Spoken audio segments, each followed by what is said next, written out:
Hello, this is Soundout here, and welcome back to another Marvel Legends Spider-Man review. Today we'll be taking a look at the Ultimate Spider-Man, Spider-Man vs. Marvel's Vulture 2-pack. This is exclusive only to Wal-Mart stores in the United States, and I believe as well in Canada. So it's a North American Wal-Mart exclusive. Not sure how that works outside of the US, but here it is. Now, this is a pack that retails for $39.87 or some weird Walmart price like that, so it's around $40. We are getting two Marvel Legends, so that is a fair trade. This Spider-Man here is a repaint of a previously released Spider-Man, and we'll take a look at the differences of those in a bit. I do like the packaging because you do have nice artwork of the Vulture here on one side, and Spider-Man on the other, and some nice promotional shots in the back. I especially love this. This is specifically taken from a comic cover, so it says inspired by Marvel comic book art, and this was Ultimate Spider-Man issue 90. Where he fought Vulture.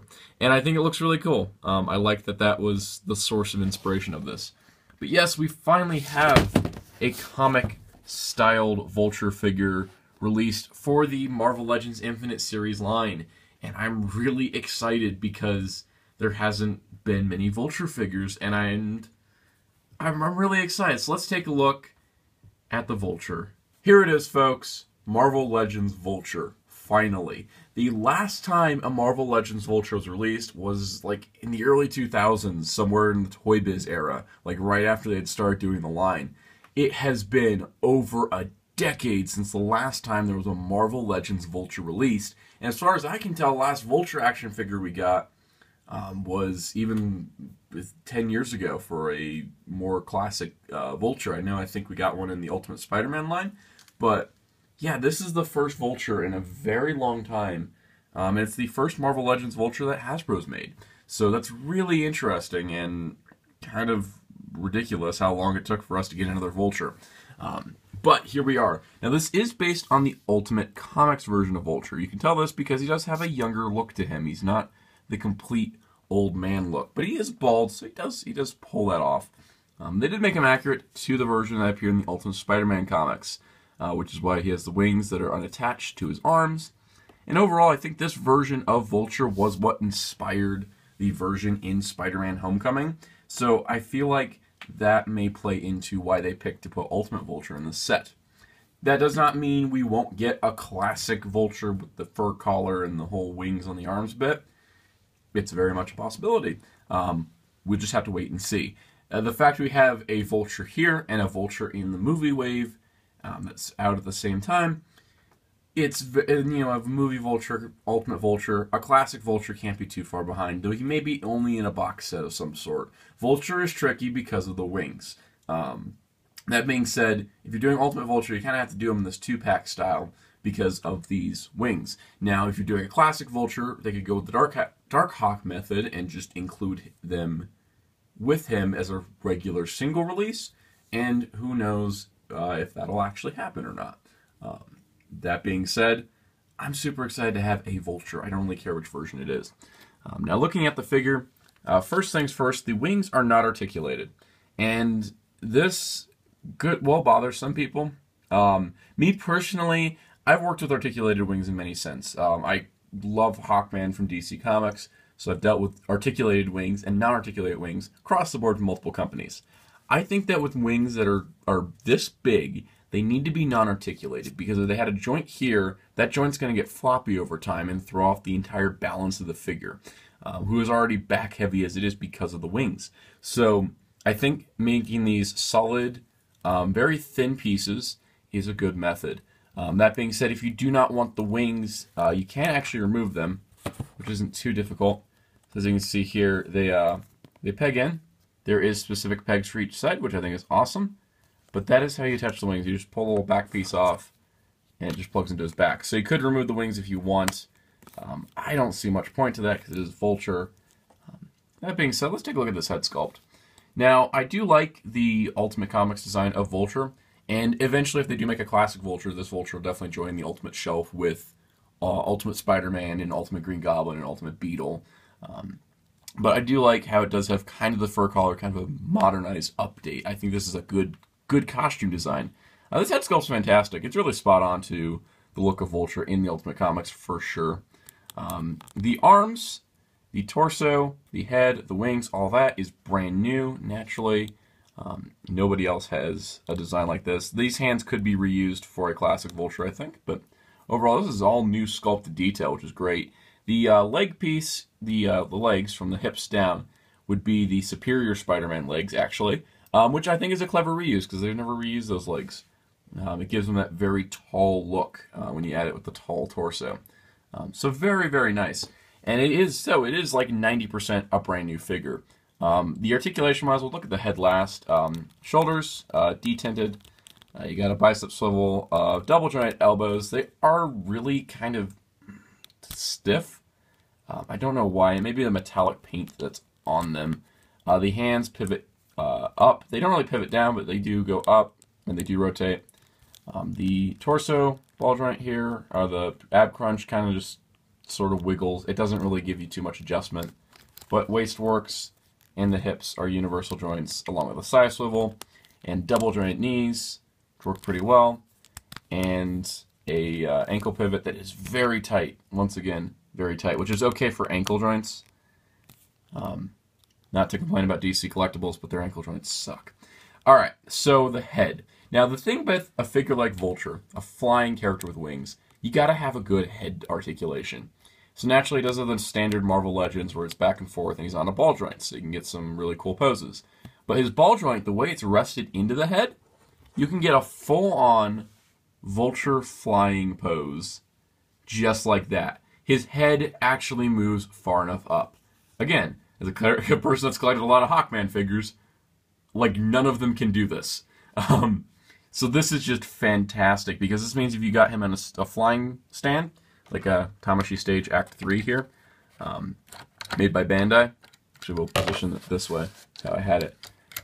You can see here, if he's flying like this, if you can actually clip him in place, let's see. Clip him in place there, he's flying. It actually works really well. It actually looks like he's pursuing a target, which I think is great. So that's just fantastic. And like I said, it's not that the neck joint goes far enough, it's that the ball joint, as you can see, half of it is not even inside the head, and that allows it for that extra movement. Now, he does come with an alternate head, and most of you might be wondering, oh, when did Ultimate Comics Vulture wear a flight helmet? The answer is he didn't. This is actually the helmet for the Ultimate Vulture that appeared in the Ultimate Spider-Man cartoon series, which is really cool because I love that helmet design. And I love the costume they gave him in the show, which was very similar to the Ultimate Vulture. But also, this helmet is really dang cool. And actually, it kind of works with the adult Vulture body instead of being a teenage Vulture like he was in that show. I think this head sculpt is fantastic. And once again, it is adjusted so you can have that awesome flying pose. That being said, articulation allows for him to have his claws out, kind of pursuing. You can get his leg moved up like this, and you can just kind of have this awesome Vulture. And look, I can even do it like this and look even cooler. You have this awesome Vulture is like sweeping in, pursuing Spider-Man, or whichever hero he decides to fight this week. Overall, this Vulture figure is fantastic. Yes, it is not the classic Vulture. It is the ultimate version. But we've gotten ultimate versions before with Rhino and Beetle and the Ultimate Green Goblin. And also to that extent, I think that we're already kind of at a weird mix of the original Sinister Six, with the Electro being the modern version, the modern body with a classic head and such. Honestly, I think this Vulture kind of fits in with the Marvel Legends Infinite Series aesthetic, and overall I would highly recommend buying this set for him because he is worth it. It's just so nice to finally get a Vulture figure, and in a 2-pack with Spider-Man is pretty awesome. I just remembered I still need to talk about that Spider-Man, so let's jump to that. So here is Ultimate Spider-Man, and this was the, it's very similar to the figure that was released in the Space Venom wave, which was Ultimate Spider-Man from the comic books. This one came with an alternate head and a few more hands, as well as a part for Space Venom. This one is a modified version. As you can see, the paint is different. Let's take a look at the figure. I've never actually reviewed him before, so I decided let's take a look. So, quick looks. This is roughly the same figure that was released about a year ago. Head sculpt's great, big old eyes, perfect Ultimate Spider-Man look. The spider logos are the right size and design.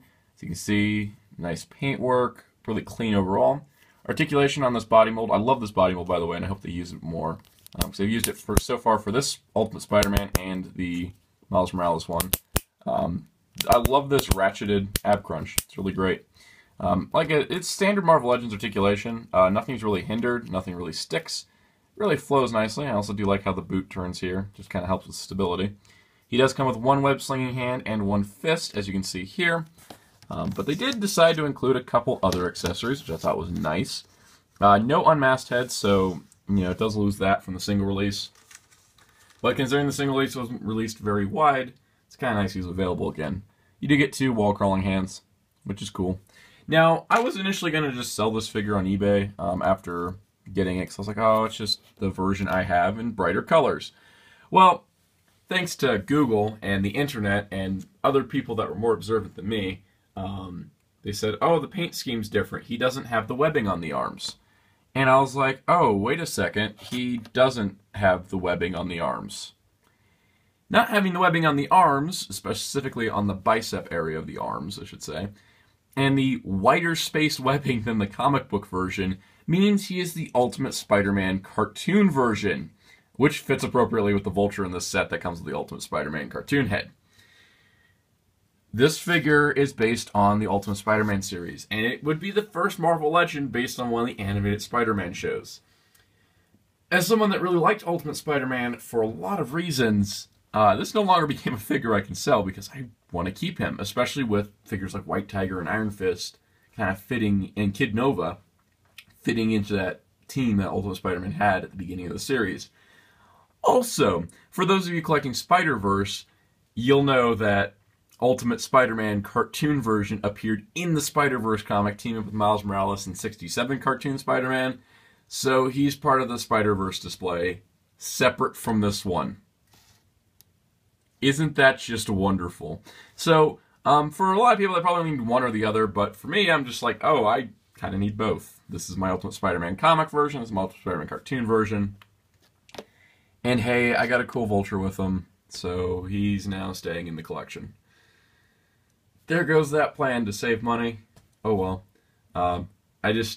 Hasbro, you're clever. You got me to buy the same Spider-Man twice, and you just changed a couple paint apps and made it an entirely different character from a different universe. I hate you sometimes, Hasbro. But this is actually really cool. It's not the same figure. It's even not the same universe version of this Spider-Man, so it's kind of a win-win situation here. Overall, the Spider-Man Marvel Legends Infinite Series Ultimate Spider-Man, Spider-Man vs. Vulture 2-pack is a must-have for those collecting Spider-Man Marvel Legends. Now, you could wait it out and see if they're going to produce a Vulture in the near future, but sometimes with Hasbro it takes them a few years. They put out Carnage in 2014 and Venom in 2016, so it could not be till 2018, 19, 20 before we see another Vulture. And who knows what the state of Marvel Legends will be at that time. I would recommend picking this up if you want a Vulture for your display. I think it works nicely with the other Sinister Six, and it comes with a really good Spider-Man. And especially if you didn't pick up that Spider-Man, if you didn't want Space Venom, because a lot of people didn't. And it's a great second chance to get it with a great, great Vulture figure. This is by far one of my favorite Marvel Legends releases I've ever seen, and I think he's definitely worth the pickup. Like I said, this set retails for $40, so you're getting a pretty good deal there, especially with all the new parts and wings on Vulture. And it's only available at Wal-Mart, so keep an eye out. And that's pretty much it. I want to leave this review on one last shot, however. The Sinister Six is nearing completion. The original classic lineup included Kraven the Hunter, Electro, Vulture, Sandman, Dr. Octopus, and Mysterio. We're very close now. With the Sandman Build-A-Figure wave now being out somewhat, I literally have not found a single figure in stores yet from that wave. So something's going wrong there, but I got a set coming in the mail, so I'll have a Sandman soon. Mysterio's on the rumored list for possibilities in the future, and Dr. Octopus is the only one missing, and if he's coming in a Build-A-Figure in the Mysterio wave, I will be so excited. Really, really looking forward to finishing the original Sinister Six in some format. This Electro's a little weird, this Vulture isn't quite right, but this Kraven's pretty spot on, Sandman's pretty spot on. I'm hoping Mysterio and Dr. Octopus are the same. We'll see what happens, and we'll see if Hasbro does anything special for nearly the completion of the Sinister Six, while also having a movie to promote in July, also when Comic-Con's happening. I'm not saying they may be doing a San Diego Comic-Con exclusive, but I have a prediction that this year's San Diego Comic-Con exclusive Marvel Legends box set will be Spider-Man based. Just saying, this is a good time to do that. Anyways, that is all for this review. Be sure to comment below and tell me if you want to see more Marvel Legends reviews. I collect the Spider-Man figures, so that's what I'd review if I wanted to review more. I do want to review more, but let me know in the comments if you actually want to see that. And be sure to stay tuned for more videos in the future. And until next time, this is Soundout saying goodbye.